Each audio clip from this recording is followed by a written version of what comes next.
Assalamualaikum warahmatullahi wabarakatuh. Di sini perkenalkan nama saya Hesti Wulandari dari Prodi Tasawuf dan Psikoterapi semester 2. Mata kuliah Ilmu Tasawuf dengan NIM 933603120. Selanjutnya, di sini saya akan menjawab pertanyaan UTS yang telah diberikan oleh Bapak dosen. Yang pertama, jelaskan pengertian tasawuf secara terminologi dan etimologi. Tasawuf secara etimologi berasal dari kata bahasa Arab tasyawafa ya tasawafu. Selain dari kata tersebut, ada yang menjelaskan bahwa tasawuf berasal dari kata suf yang artinya bulu domba. Maksudnya adalah bahwa penganut tasawuf ini hidupnya sederhana, tetapi berhati mulia serta menjauhi pakaian sutra dan memakai kain dari bulu domba yang berbulu kasar atau yang disebut dengan kain wol kasar. Tasawuf juga berasal dari kata sofa, yaitu jernih, bersih, atau suci. Makna tersebut sebagai nama dari mereka yang memiliki hati yang bersih atau suci. Maksudnya adalah bahwa mereka menyucikan dirinya di hadapan Allah Subhanahu wa Ta'ala melalui latihan kerohanian yang amat dalam, yaitu dengan melatih dirinya untuk menjauhi segala sifat dan sikap yang kotor, sehingga mencapai pada kebersihan dan kesucian pada hatinya. Sedangkan pengertian tasawuf secara terminologi terdapat beberapa pendapat yang telah dirumuskan oleh beberapa ahli. Namun, saya di sini hanya akan mengambil beberapa pendapat dari para ahli tasawuf yang ada, yaitu sebagai berikut. Yang pertama ada Syekh Abdul Qadir Al-Jailani, berpendapat bahwa tasawuf adalah mensucikan hati dan melepaskan nafsu dari pangkalnya dengan halaf, lirik riyadoh, taubah, dan ikhlas. Yang kedua ada Al-Junaidi, berpendapat bahwa tasawuf adalah membersihkan hati dari yang mengganggu perasaan, memadamkan kelemahan, menjauhi seruan hawa nafsu, meningkatkan sifat-sifat suci kerohanian, bergantung pada ilmu-ilmu hakikat, menaburkan nasihat kepada semua manusia, memegang teguh janji dengan Allah dalam hal hakikat, serta mengikuti contoh Rasulullah dalam hal syariat. Yang ketiga ada Syekh Ibnu Ajibah, mendefinisikan tasawuf sebagai ilmu yang membawa seseorang agar bisa bersama dengan Tuhan Yang Maha Esa melalui penyucian jiwa batin dan mempermanisnya dengan amal soleh, dan jalan tasawuf tersebut diawali dengan ilmu, tengahnya amal, dan akhirnya adalah karunia ilahi. Yang terakhir, yang keempat, ada Amir Syukur, berpendapat bahwa tasawuf adalah latihan dengan kesungguhan untuk membersihkan, mempertinggi, dan memperdalam aspek kerohanian dalam rangka mendekatkan diri kepada Allah, sehingga segala perhatian hanya tertuju kepada Allah. Banyaknya pendapat tentang definisi tasawuf yang telah dirumuskan oleh para ahli menyebabkan sulitnya mendefinisikan tasawuf secara lengkap.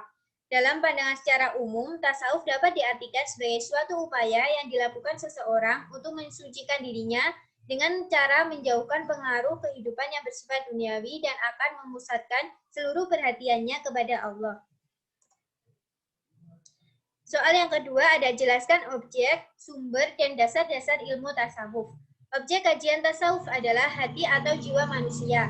Dalam membersihkan atau mensucikan hati, ada beberapa hal yang harus dilakukan untuk mencapai derajat atau makom yang tinggi di sisi Allah. Selain itu, objek dari ilmu tasawuf adalah pembinaan moral dan ibadah, yaitu segala usaha yang dilakukan untuk tujuan membentuk kepribadian yang baik dan bersih hingga dekat dengan Allah. Sumber ilmu tasawuf ada 4. Yang pertama, syariat atau ilmu fikih. Seorang yang mendalami tasawuf hendaknya mengkaji dan mempelajari ilmu fikih dari berbagai mazhab untuk mendalami sufis. Yang kedua ada tarekat atau jalan. Bisa juga diartikan sebagai guru rohani. Dijelaskan di sini bahwa untuk mendalami tasawuf hendaknya belajar melalui seorang syekh yang memiliki ilmu fikih dan tarekat yang tinggi, pemikiran dan tutur kata sekaligus perilaku yang menyiratkan akhlak yang suci. Yang ketiga ada makrifat atau ilmu. Ilmu yang dimaksud bukan sembarang pengetahuan, tapi ilmu tentang alam gaib. Seorang sufi hendaknya memiliki pengetahuan yang luas tentang alam selain alam manusia. Yang terakhir atau yang keempat ada hakikat atau esensi, sumber dari segala alam, baik mewujud atau fisik maupun gaib. Dari mempelajari hakikat dari segala hal, sufis dapat diraih. Dasar-dasar ilmu tasawuf ada dua. Yang pertama dasar-dasar dari Al-Quran, selanjutnya dasar-dasar dari Al-Hadis. Dasar-dasar dari Al-Quran maupun hadis yang berhubungan dengan tasawuf, maka dapat disimpulkan bahwa tasawuf adalah usaha seseorang untuk mensucikan diri dari hal-hal yang mengotori hati dan merusak ibadah. Adapun tasawuf, jika dilihat dari dasar-dasar Al-Quran maupun sunnah, maka dapat dipahami bahwa tasawuf dan sufi memiliki posisi tertentu dalam lingkungan Islam, atau dengan kata lain bahwa tasawuf atau kehidupan sufi dapat ditemukan dalam Islam, baik itu dijelaskan dalam Al-Quran, hadis, maupun implementasi Nabi Shallallahu Alaihi Wasallam dalam kehidupan sehari-hari. Dasar-dasar Al-Quran. Meskipun terjadi perbedaan makna dari kata sufi, akan tetapi jalan yang ditempuh kaum sufi berlandaskan Islam. Di antara ayat-ayat Allah yang dijadikan landasan akan argumen kezuhudan dalam kehidupan dunia adalah firman Allah dalam Al-Quran yang berbunyi, A'udzubillahi minasyaitonirrajim, Bismillahirrahmanirrahim. Arsad dunya nu'tihi minha wa ma lahu fil akhirati min nasibiman kana yuridu harsal akhirah. Harsal akhirati nazidtahu fi harsi wa man kana yurid. Yang artinya, barang siapa yang menghendaki keuntungan di akhirat, akan kami tambah keuntungan itu baginya, dan barang siapa yang menghendaki keuntungan di dunia, kami berikan kepadanya sebagian dari keuntungan dunia, dan tidak ada baginya suatu kebahagiaan dimanapun di akhirat. Quran Surat Asy-Syura ayat 20. Selanjutnya ada dasar-dasar dari hadis. Jika kita melihat dengan seksama akan sejarah kehidupan Rasulullah Shallallahu Alaihi Wasallam beserta para sahabat beliau yang telah mendapatkan keridhaan Allah, maka akan ditemukan sifat atau sikap kezuhudan dan ketawaduan yang terpadu dengan ibadah baik wajib maupun sunnah. Bahkan secara individu Rasulullah Shallallahu Alaihi Wasallam tidak pernah meninggalkan sholat lail hingga lutut beliau memar akibat kebanyakan berdiri, rukuk dan sujud di setiap malam, dan beliau tidak pernah meninggalkan amalan tersebut hingga akhir hayat beliau. Hal ini dilakukan oleh beliau karena kecintaan beliau kepada Sang Penggenggam jiwa dan alam semesta yang mencintainya. Dialah Allah yang cintanya tidak pernah terputus kepada orang-orang yang mencintainya. Uraian tentang hadis filia di atas merupakan salah satu bentuk kesufian yang dijadikan landasan oleh kaum sufi dalam menjalankan pahamnya. Di antara hadis-hadis tersebut adalah A'udzubillahi minasyaitonirrajim, Bismillahirrahmanirrahim. An Sahli ibni Sa'idi qala atan Nabi sallallahu alaihi wasallam rajulun faqala ya Rasulullah dullani ala amal bin ana alimtuhu ahabbani lahu wa ahabbani nasu faqala Rasulullah sallallahu alaihi wasallam mazhad fi dunya yuhibbakallahu wajhad fi ma fi aidin nasi yuhibbuka.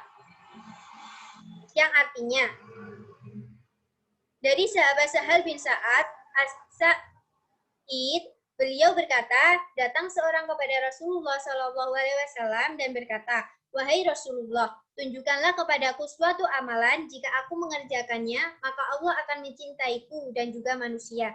Rasulullah Shallallahu Alaihi Wasallam bersabda, berlaku zuhudlah kamu di dunia, maka Allah akan mencintaimu, dan berlaku zuhudlah kamu atas segala apa yang dimiliki oleh manusia, maka manusia akan mencintaimu.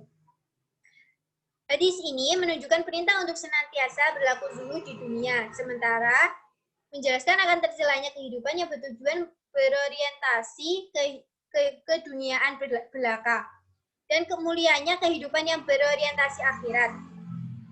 Hadis tersebut menjelaskan kemuliaan orang-orang yang hanya menjadikan Allah sebagai tujuan utama dalam hidupnya dan merasa cukup atas segala yang Allah telah karuniakan kepadanya. Selanjutnya, faktor-faktor yang mempengaruhi munculnya tasawuf ada 9. Yang pertama adalah adanya rasa khauf atau takut, dan roja atau mengharap kepada Allah Subhanahu wa taala. Yang kedua, adanya ajaran Islam yang bersifat batiniah yang bertujuan untuk membersihkan jiwa. Yang ketiga, adanya ajaran Islam yang berlandaskan pada Al-Quran dan As-Sunnah. Yang keempat, adanya reaksi rohaniah kaum muslimin terhadap sistem sosial, politik, dan ekonomi di kalangan umat. Yang kelima, banyak orang yang lalai dan menimbulkan fitnah. Yang keenam, masyarakat muslim lebih memilih hidup eksklusif dengan dalih upaya mendekatkan diri kepada Allah Subhanahu wa taala dan menjauhi kehidupan. Yang ketujuh, ada maraknya perlombaan hidup bermewah-mewah dengan menekankan pada capaian kenikmatan duniawi. Yang kedelapan, pengaruh filsafat Zionistik dan tradisi dalam agama Kristen. Yang terakhir, yang kesembilan, ada timbulnya gaya hidup di kalangan kerajaan dan masyarakat dinasti Umayyah yang hedonistik dan materialistis. Sejarah perkembangan tasawuf. Tasawuf mempunyai perkembangan tersendiri dalam sejarahnya. Berasal dari gerakan zuhud yang personal, selanjutnya berkembang menjadi gerakan tasawuf masif yang melahirkan kelompok dan order-order tertentu. Berawal abad kedua Hijriah, sifat asketis yang tumbuh adalah apresiasi terhadap perilaku kehidupan Nabi Muhammad SAW yang penuh sahaja. Beliau sebagai model abid sejati menginspirasi para sahabat yang hidup pada masanya untuk melakukan praktek-praktek ibadah sebagai proses pendakian jiwa menuju Allah.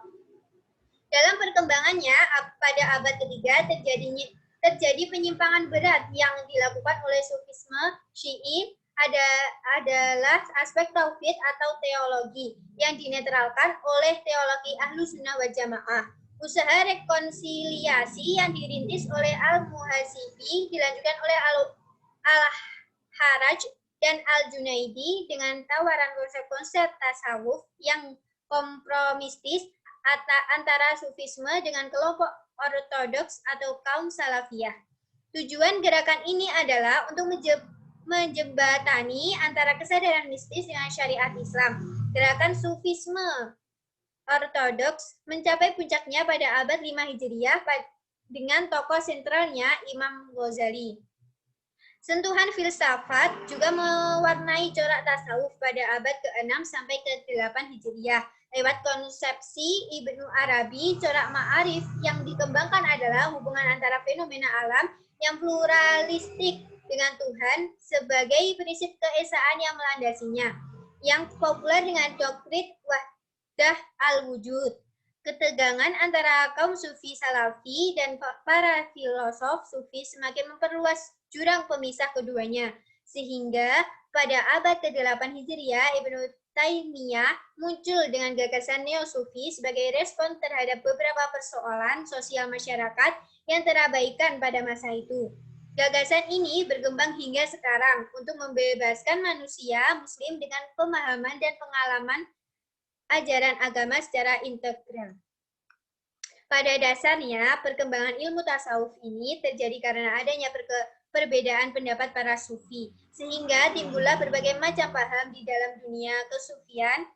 Paham-paham tersebut masing-masing memiliki tujuan yang berlainan, sehingga terjadi perbedaan yang mencolok antara paham yang satu dengan yang lain. Di antara peneliti-peneliti tasawuf membagi tasawuf ke dalam 3 bagian, yaitu tasawuf akhlaki, tasawuf falsafi, dan tasawuf Syi'i.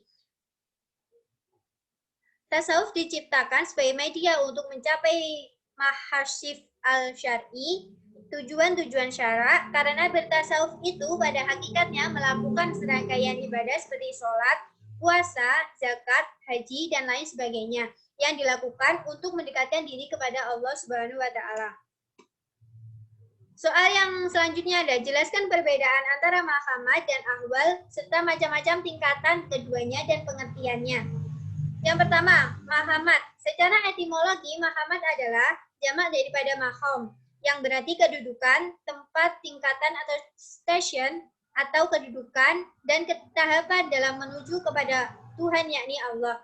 Mahom yang arti dasarnya tempat berdiri dalam arti terminologi sufistik adalah tempat atau martabat seorang hamba pada saat itu berdiri menghadap kepadanya. Maka maqamat itu adalah kedudukan bagi seorang hamba yang mana lainnya berlaku pada perjalanan menuju kepada Tuhan. Yang selanjutnya ada ahwal. Ahwal adalah jamak daripada kata hal yang artinya keadaan, yakni keadaan hati yang dialami oleh para ahli sufi dalam menempuh jalan untuk dekat dengan Tuhan. Ahwal juga bisa diartikan dengan situasi kejiwaan yang diperoleh oleh seorang sufi sebagai suatu karunia Allah Subhanahu wa taala, bukan dari hasil usahanya. Ahwal atau hal merupakan keadaan mental seperti perasaan senang, sedih, perasaan takut, dan sebagainya. Dapat pula diartikan dengan keadaan-keadaan spiritual. Perbedaan antara keduanya adalah maqamat diperoleh melalui kegiatan beribadah dan latihan-latihan spiritual, sedangkan ahwal merupakan anugerah semata dari Allah Subhanahu wa taala. Macam-macam tingkatan maqamat. Yang pertama ada taubat. Kembali atau meningkatkan daripada perbuatan maksiat kepada perbuatan taat, dan taubat itu merupakan awal dari perjalanan bagi salik yang berjalan kepada hak dan ketentuan Allah Subhanahu wa taala. Karena taubat itu membawa kepada perbuatan ibadah yang mengarah kepada kasih sayang Allah, dan dengan kasih sayang Allah membawa kita kepada dekat kepadanya. Yang kedua ada zuhud. Benci akan dunia, maka berada pada martabat yang tinggi dan terlebih lagi hampir kepada kedekatan yang lebih dekat dengan Allah Subhanahu wa taala. Karena meninggal benci akan dunia itu kecintaan akan akhirat, dan dengan cinta akan akhiratlah itu yang membuat kedekatannya dengan Allah Subhanahu wa taala. Yang ketiga ada sabar, merupakan menahan diri daripada perbuatan yang jadi keluh kesah dengan orang lain, maka perangilah yang terlebih baik karena ia membawa kepada hampir dengan Allah Subhanahu wa taala. Yang keempat ada farq. Berarti senantiasa merasa butuh kepada Allah, seseorang hamba yang menyatakan bahwa dirinya tidak memiliki apa-apa, bebas dari segala taklukan sesuatu yang ada di atas dunia ini, merasakan kebutuhan dan ketidakmampuan di hadapan Allah. Yang kelima ada tawakal, menyerah diri kepada Allah Subhanahu wa taala, seperti seorang yang menyerahkan segala kekuasaan dalam sesuatu urusan kepada wakilnya setelah ia meyakini dan percaya di atas kebenaran, kejujuran, dan kesungguhan wakilnya dalam hal urusan itu. Yang keenam ada mahabbah, adalah puncak tujuan dari berbagai macam kedudukan. Setelah mengetahui perasaan cinta ini, maka tidak ada lagi kedudukan lain kecuali rasa yang muncul itu diiringi dengan rasa yang penuh kerinduan, kesenangan, dan ridho. Yang ketujuh ada makrifah, adalah mengetahui Tuhan dari dekat, sehingga di dalam hati sanubarinya seakan-akan dapat melihat Tuhan. Ketujuh, ridho. Ridho bisa digambar. 8. Ridho. Ridho bisa digambarkan dengan sesuatu yang bertentangan dengan nafsu. Jelasnya yaitu jika ada sesuatu penderita yang menimpa seseorang yang merasakan dan mengalami penderitaan itu, namun dia ridho dan mengharapkan tambahan penderitaannya dengan akalnya, sekalipun dia membencinya dengan tabiatnya, karena dia akan mendapatkan pahalanya. Yang kesembilan ada khauf. Khauf adalah kepedihan dan keterbakarnya hati karena diperkirakan akan tertimpa musibah, sesuatu yang tidak menyenangkan di masa yang akan datang. Khauf kepada Allah kadang timbul karena dosa, dan kadang timbul karena seseorang mengetahui sifat-sifatnya yang mengharuskannya untuk takut kepadanya. Inilah tingkatan khauf yang paling sempurna, sebab barang siapa yang mengetahui Allah, maka dia akan takut kepadanya. Selanjutnya ada macam-macam tingkatan ahwal. Yang pertama ada muraqabah, mengekalkan pengetahuan si hamba bahwa Tuhannya senantiasa melihat perlakuannya. Atau ada yang mengatakan arti muraqabah itu ialah memfanakan atau meniadakan si hamba akan afaalnya, sifat dan zatnya di dalam afaal, sifat dan zat Allah. Yang kedua ada roja, adalah kepercayaan atas karunia Allah yang dibuktikan dengan amal. Kalau bukan demikian, maka itu adalah keterbedayaan. Yang ketiga ada khauf, adalah kepedihan dan keterbakarnya hati karena diperkirakan akan tertimpa musibah, sesuatu yang tidak menyenangkan di masa yang akan datang. Khauf kepada Allah kadang timbul karena dosa dan kadang timbul karena seseorang mengetahui sifat-sifatnya yang mengharuskan untuk takut kepadanya. Inilah tingkatan khauf yang paling sempurna, sebab barang siapa mengetahui Allah, maka dia akan takut kepadanya. Yang keempat, ada musyahadah, melihat Tuhannya yang sebenarnya atau al-haq di dalam setiap zarroh daripada segala zarroh al-wujud yang ada, disertai dengan mensuci dan membersihkan dari setiap perkara yang tidak layak dengan kebesarannya. Yang kelima ada sau atau kerinduan. Seorang hamba adalah kejenuhan untuk tetap tinggal di dunia karena ia sangat rindu untuk bertemu dengan kekasihnya. Yang keenam ada tumak ninah, ketenangan. Adalah kondisi spiritual yang tinggi di mana ia merupakan kondisi spiritual orang hamba yang akalnya kokoh, imannya kuat, ilmunya mendalam, zikirnya jernih, dan hakikatnya tertancap kokoh. Yang terakhir ada yakin. Percaya mutlak kepada kearifan Tuhan adalah keadaan tertinggi yang diharapkan pengembara atau penempuh jalan untuk mendekatkan diri kepada Allah atau syari, dan orang-orang yang telah mencapainya tidak perlu bagi menyingkap misteri-misteri ghaib. Jelaskan pengertian dan konsep zuhud dalam tasawuf. Zuhud adalah suatu sikap atau pola hidup dengan jalan meninggalkan dan menjauhkan diri dari kesenangan dunia dalam rangka segenap pikiran dan tingkah laku untuk mencapai kebahagiaan di akhirat. Karena dunia dipandang dapat menjauhkan seorang hamba dari beribadah kepada Allah Subhanahu wa taala. Dalam konsep wahdatul wujud, Ibnu Arabi menyatakan bahwa wujud sejati itu sesungguhnya hanya satu, yaitu Allah. Sedangkan alam ini adalah sekedar dari manifestasi atau tajaliyat dari wujud yang sejati itu. Hubungan Tuhan dengan alam digambarkan lewat wajah dengan gambar. Wajah itu muncul dari sejumlah cermin. Kemudian mengisahkan kisah-kisah dan legenda-legenda tentang Ibrahim bin Adham, salah seorang wali sufi besar yang meninggalkan tahtanya sebagai raja untuk menjadi darwis. Syekh Raqib membahas beberapa dasar praktek tasawuf, khususnya tentang adab, pengabdian, dan kemurahan hati. Sebagai sufi, menurut saya, amal-amal rohani yang kita lakukan merupakan bagian integral kehidupan kita sehari-hari. Idealnya, semua bentuk hubungan manusia merupakan kesempatan untuk memberi pelayanan kepada seluruh makhluk dan juga pengingat akan kehadirat Tuhan, ungkap Syekh Raqib Fajr. Dia mengatakan ada dua target yang berusaha diraih para salik di jalan tasawuf. Pertama adalah pengembangan cinta dan keimanan. Yang kedua adalah pelemahan nafsu yang narsistik. Kedua target itu terus diperjuangkan para salik dengan cara mengamalkan praktek dan laku tasawuf seperti yang diajarkan para mursyid. Sekian presentasi jawaban dari saya. Kurang lebihnya mohon maaf. Wassalamualaikum warahmatullahi wabarakatuh.